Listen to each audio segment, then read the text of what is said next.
niwumve ndaguha inkuru mwana ndaguha inkuru na wewe uyiha abandi mwana uyiha abandi mwana.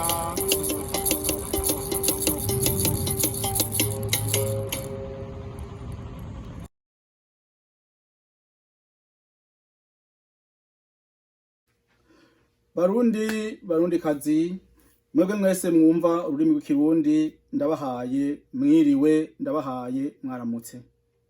Ndabahaye mwiriwe igihe wokumva iyi ninde, igihe wokurikirana ireresi iwawe ari mwijoro canke ari nyuma y'umutaga, canke mwaramutse igihe hoba hakiri mu gitondo. Uno munsi ni ikiganiro nkeka ca gatatu ngomba ngire co mu mwaka w'ibihumbi 2024 mu kirangamisi ca Gregori. Mugabo mu kirangamisi c'abarundi turacari ku mwaka w'1959.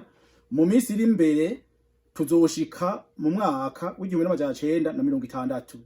Nukurorera gatoyi nzabibamenyesha. Neza na neza rero uno munsi ikintu kinzanye reka mbanze ndabaramutse.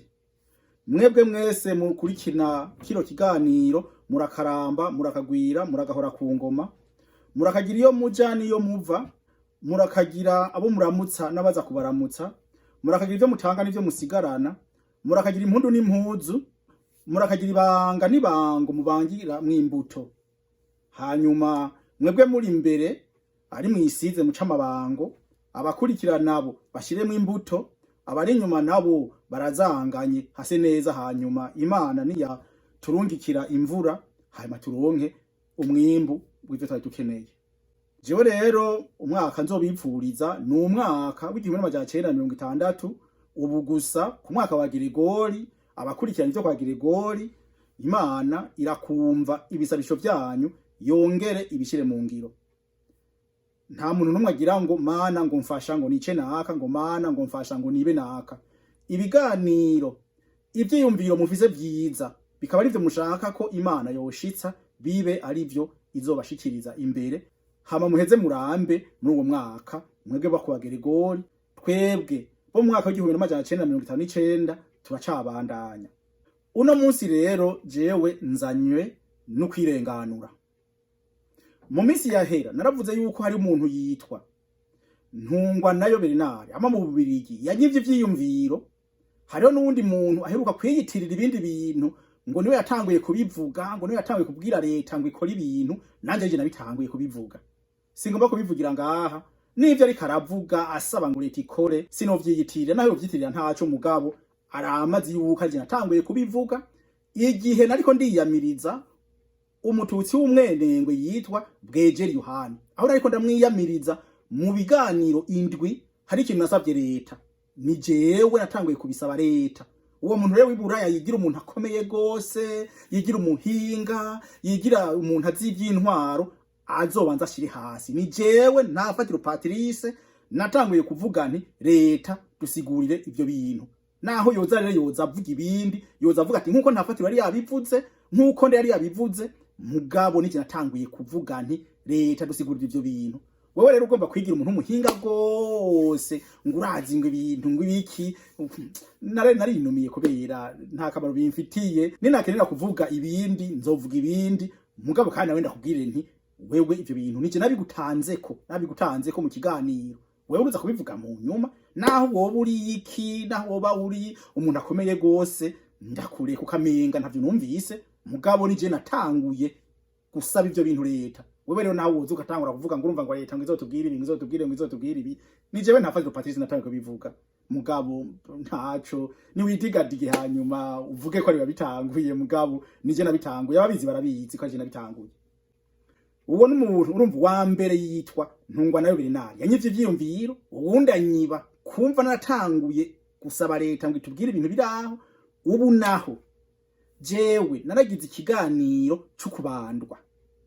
Hariho utuninde duto utuvideo duto muramubona two kubandwa. Hinge mbanze ndakwereke kamwe kigihe bariko barabandwa. Raba ngaho bariko babandwa rero. Raba nubirabe.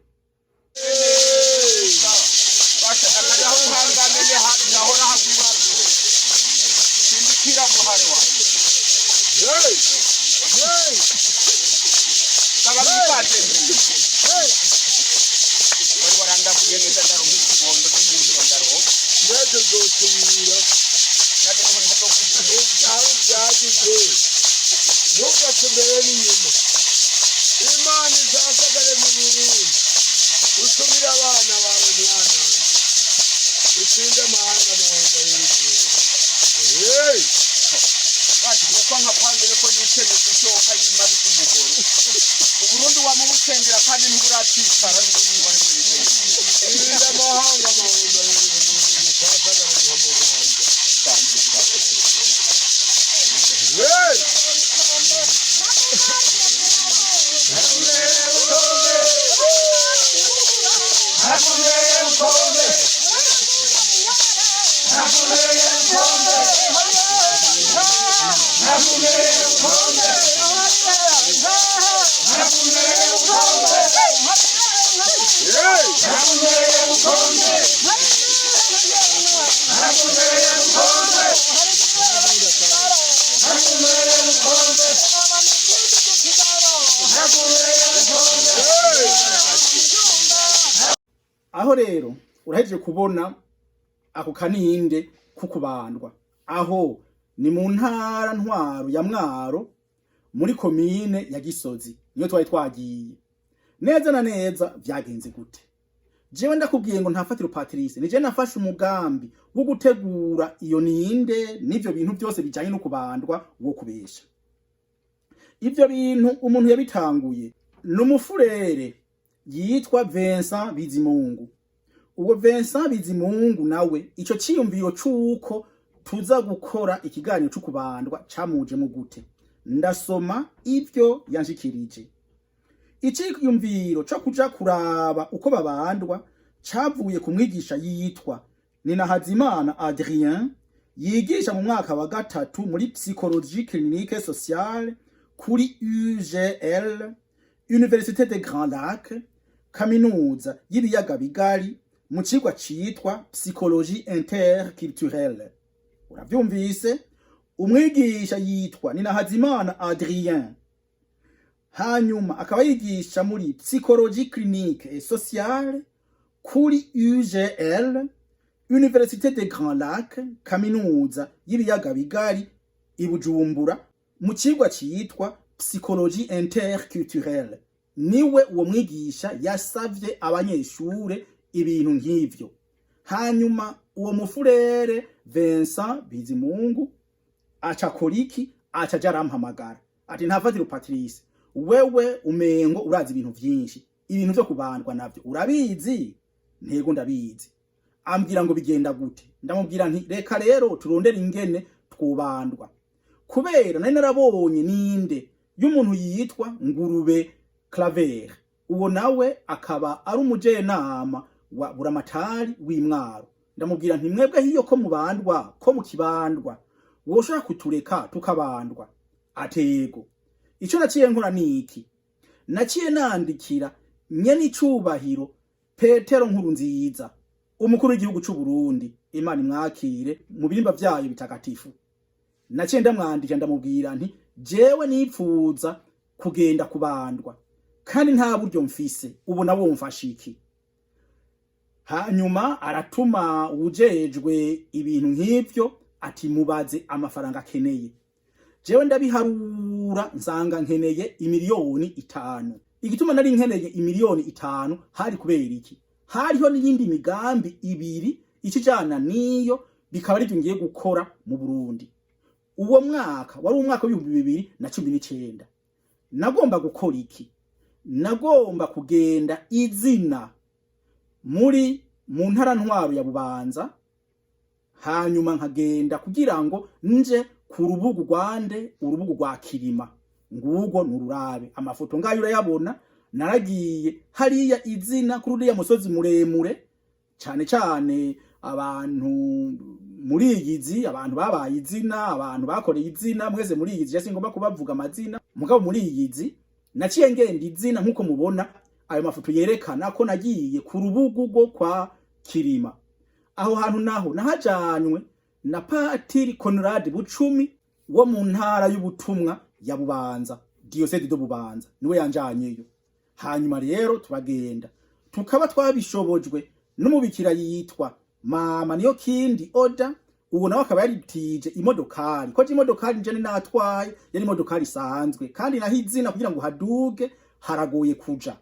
Nuko rero aba Patiri Conrad Bucumi, aba mama Oda niyo kindi, ndabakengurukiye murakaramba, iyo mana mwihebeye irakabiyereka, muze muyibone mwijuru, muyiririmbire muvuga muti uwera uwera uwera uwera, arivyo muvuga vyonyene kuzaba muri kumwe niyo mana. Nanje ngasaba yuko nanje noheza nkaca ndabaherekeza tukaja tujana, mwe murabihevye nanje nkagenda ntari umwihevye mugabo nkabona iyo mana nkuko ndabishaka kuyibona. Uwo mubikira rero yaradufashije turagenda ahizina.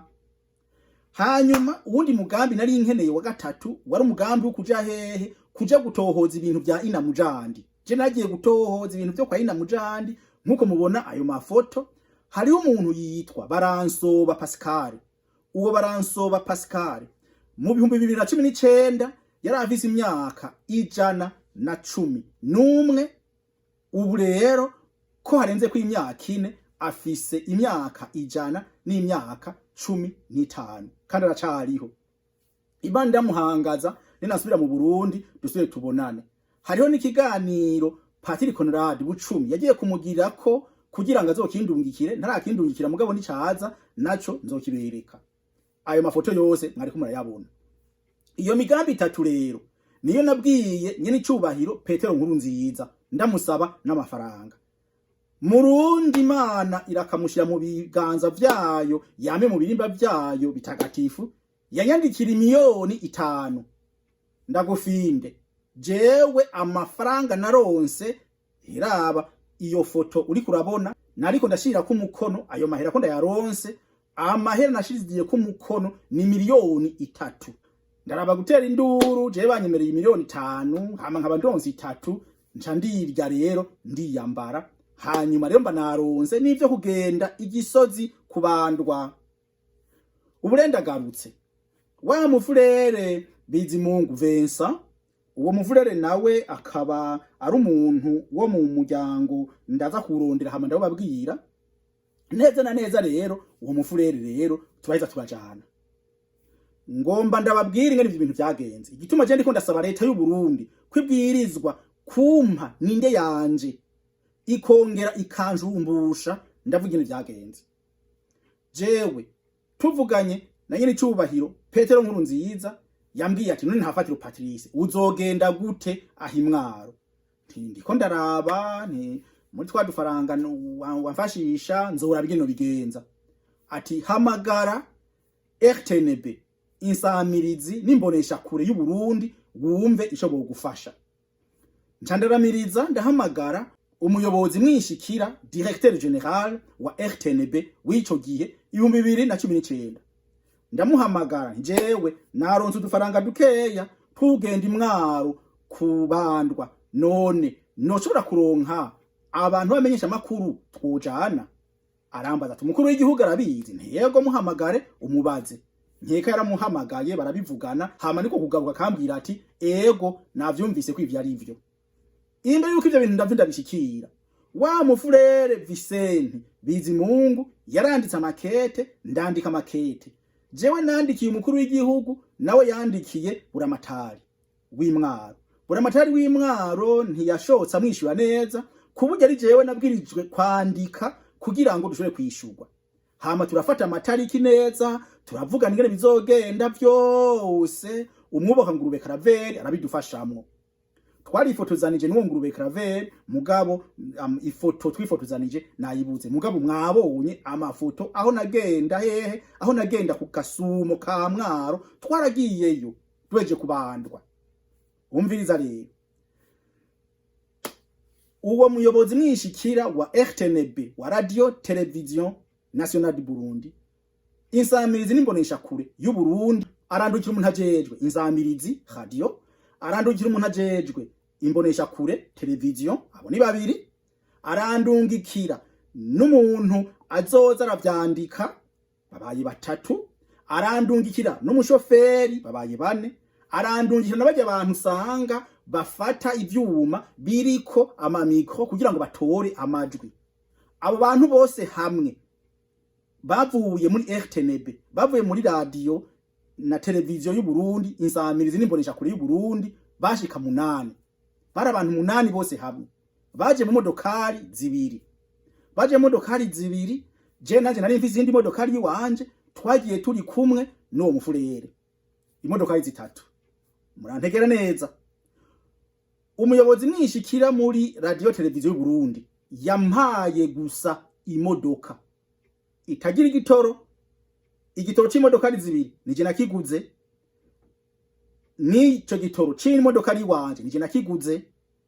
Hama turagenda, tugiye ciwe naragize buke ndacacisha abantu ndabaza, ni none wewe umuntu ajejwe televiziyo, umuntu ajeje imbonesha kure yagiye mu mitumba akagenda taha, bamuhangahe barambwira, ujejwe insamirizi aronkangahe barambwira, bajya abantu bose novuga ngo bajya bakameramani bajya bashize gufata amashusho babahemba gute barambwira, umushoferi umudereva bamuhemba gute byose barambwira, byose nshira ku mutima ndinumira.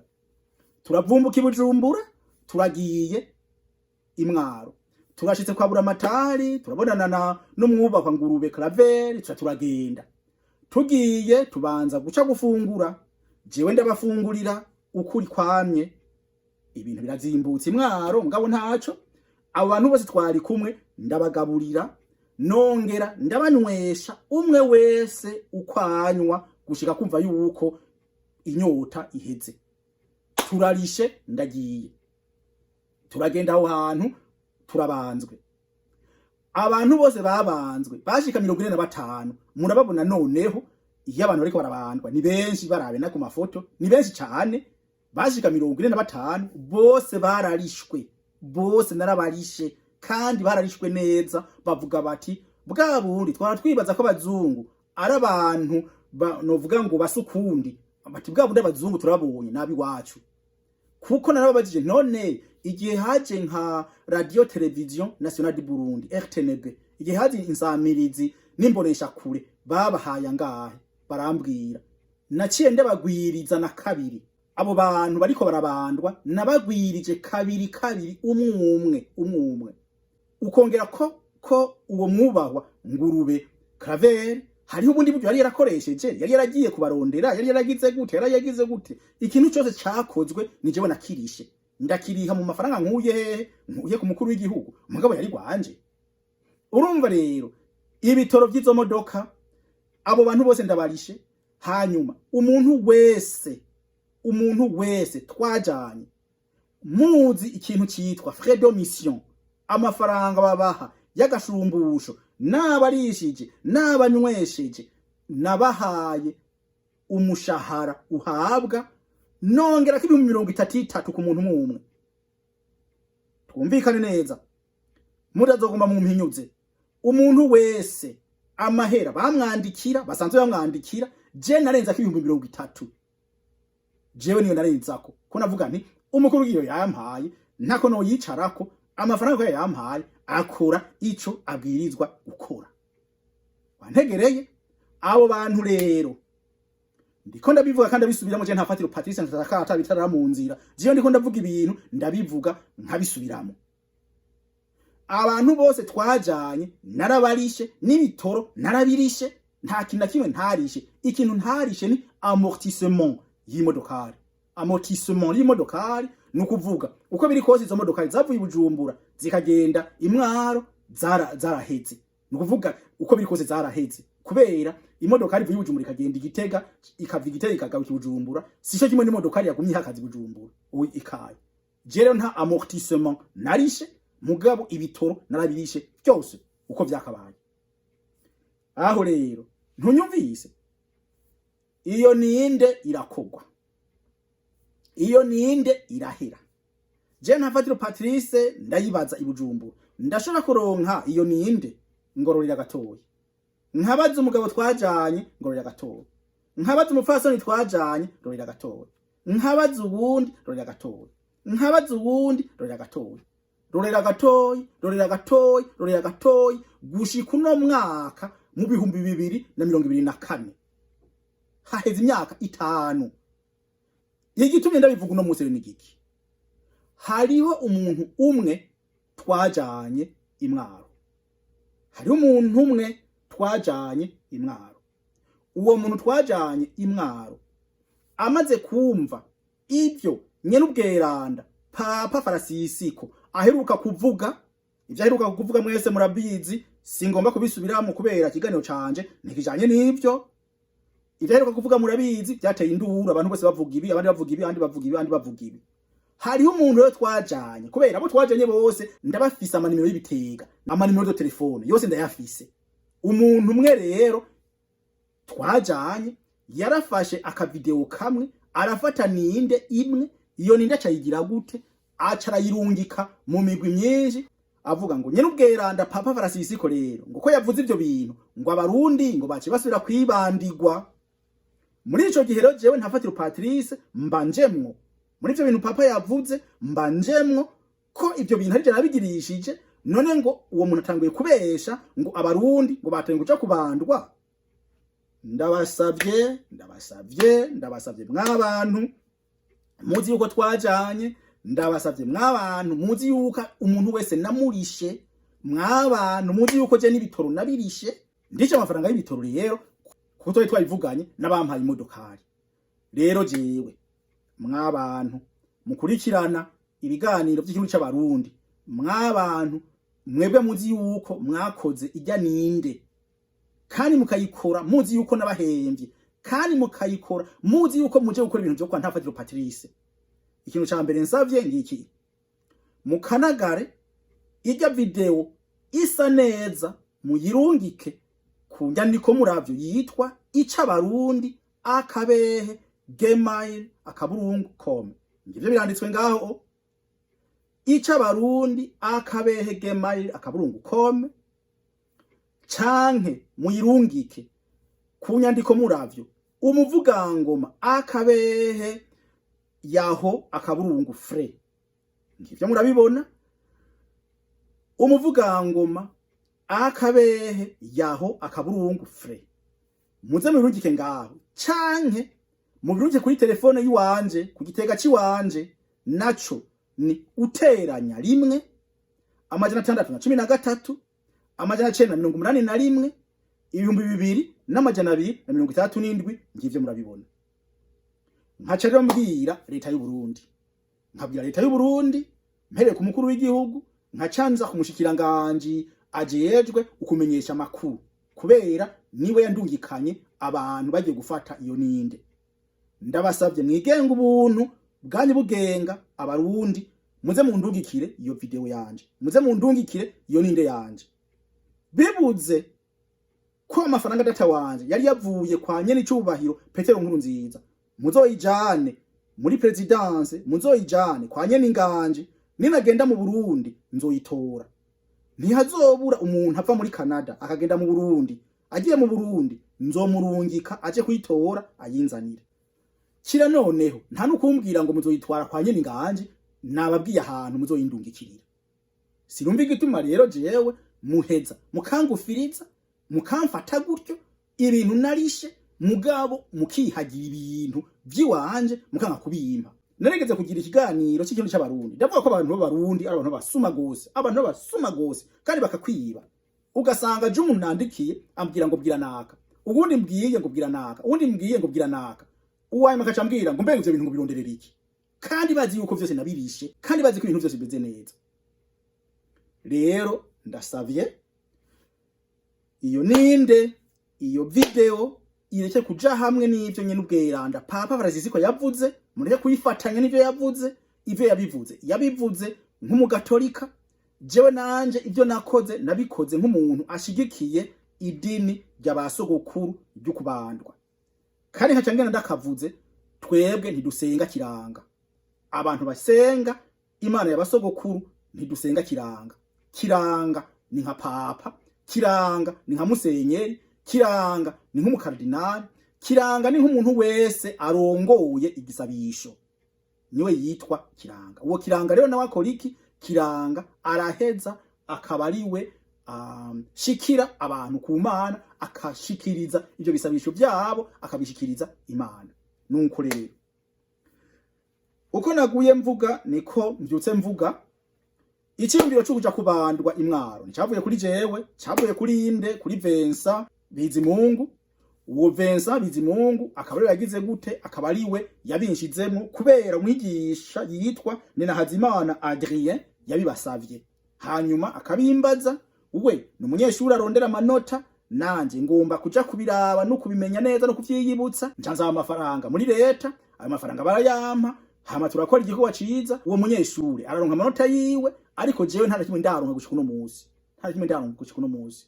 Bikavuga ngo murigora n'ukuri je mushikirize iyo video yanje, iyo ninde yanje.